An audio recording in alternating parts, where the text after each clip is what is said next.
Hi అందరికీ మన channel ఇప్పుడే కొత్త విషయం వాళ్ళంటే ప్లీజ్ సబ్స్క్రైబ్ చేసుకొని పక్కనున్న బెల్ కొడితే నీ వీడియో అప్లోడ్ చేసినాక వెంటనే మీకు నోటిఫికేషన్ అయితే వస్తుందండి. చిన్న లైక్ ఇవ్వండి. వీడియో లాస్ట్ దాకా చూసి ప్రాసెస్లకి అయితే వెళ్ళిపోదాం. ఇంట్లోనే ఎంతో టేస్టీగా ఉండే ఈజీ ప్రాసెస్ బిస్కెట్స్ అయితే వేసుకుందామండి. మిక్సీ బౌల్లోకి 1 కప్పు షుగరు, 1 కప్పు నెయ్యి తీసుకోవాలి. అది కాచిన నెయ్యి, ఇంట్లో చేసిన నెయ్యి. మంచిగా మెత్తగా పేస్ట్ లాగా పట్టుకోవాలి, స్మూత్గా.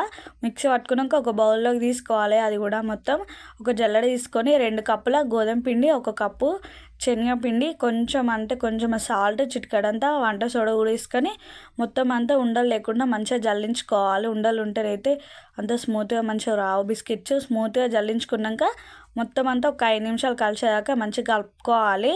మంచిగా కలుపుకుంటే చేతితోటి ఇలా ముద్ద వేస్తే రావాలి కరెక్ట్ కలుపుకున్నట్టు. అప్పుడైతేనే మంచిగా కలుపుకున్నాక కొన్ని పాలు పోసుకోవాలి, లేకపోతే జారుగా అయిపోతే ఫస్టే చెప్తున్నా. మంచిగా అట్లా ముద్ద అయిన తర్వాత కొన్ని పాలు పోసుకుంటూ మంచిగా పిండి బాగా మెత్తగా కాకుండా బాగా గట్టిగా కాకుండా మంచిగా కలుపుకోవాలి స్మూత్గా.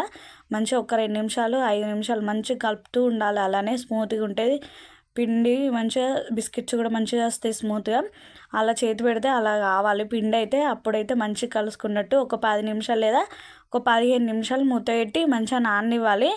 ఆలోపు మనం ఇడ్లీ పెట్టుకునే పాత్రలు ఉంటాయి కదా, దానికి కొంచెం నెయ్యన్న ఆయిల్ అన్న అప్లై చేసుకోవాలి అన్ని ఇడ్లీ పాత్రలకి.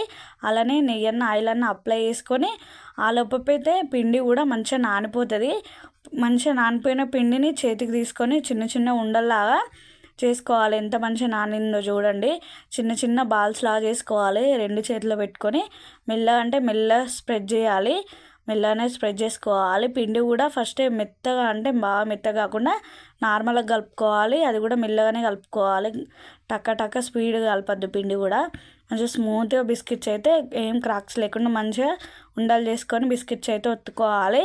ముందుగానే బిస్కెట్స్ అన్నీ 2 వాయిలకి అన్నీ అయితే అయినాయండి. బిస్కెట్స్ అయితే ముందుగానే మనం బాగానే కూడా మంచిగా హీట్ చేసుకోవాలి. ఒక 10 నిమిషాల ముందుగానే ప్రిపేర్ చేసుకున్న ఇడ్లీ పాత్ర ఉంటుంది కదా, అన్నీ కూడా ఒక్కొక్కటి ఇడ్లీ పాత్ర మీద అంటుకోకుండా ఆయిల్ అప్లై చేసుకున్నాం కాబట్టి పెట్టుకొని ముందుగానే హీట్ చేసి పెట్టుకున్న బాగానే ఉంటుంది కదా, ఆ బాగానే మంచిగా హీట్ అయిన తర్వాత ఒక 10 నిమిషాల తర్వాత ఇడ్లీ పాత్రని అందులో పెట్టి ఆవిరి ఏం పోకుండా మంచిగా మూత పెట్టి దాని మీదకి వెళ్ళి ఇంకో కొంచెం ఏదైనా బాగా వేటిది కాకుండా నార్మల్ వేటిది పెట్టి మంచిగా మూత పెట్టి ఉండనివ్వాలి. ఒక 20 నిమిషాలు లేదా ఒక 30 నిమిషాలు మధ్యలో చూసుకుంటూ ఉండాలి. లేకపోతే అడగంటుకుంటే ఫస్టే చెప్తున్నా. నేను కూడా మళ్ళీ మధ్యలో చూస్తున్నా చూడండి. ఇంకా కాలేవు. ఇంకొక 50 మినిట్స్ లేదా ఇంకో 10 మినిట్స్ అయితే ఉడికిపోతే మంచిగా బిస్కెట్స్. ఇట్లా చాకు పెట్టి చూస్తే మనకైతే అర్థమవుతుంది.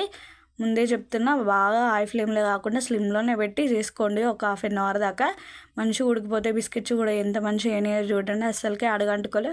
టేస్ట్ కూడా మంచిగా ఉన్నాయి. ఒక 10 నిమిషాలు చల్లారిన తర్వాత చాకుతోటి అలా అంటే ఉట్టిగానే వచ్చేస్తాయండి. ఎంతో టేస్టీగా ఉండే ఇంట్లోనే ఈజీ ప్రాసెస్ బిస్కెట్స్ అయితే రెడీ అయినాయండి.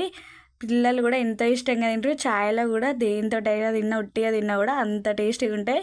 పెద్దవాళ్ళు కూడా మంచిగా తింటారండి. ఎంత మంచిగా అయినాయో చూడండి. బిస్కెట్స్ అయితే అన్నీ కూడా ఇట్లా చుంచితే చునిగిపోతున్నాయండి. సారీ, టేస్ట్ కూడా మంచిగా ఉన్నాయి.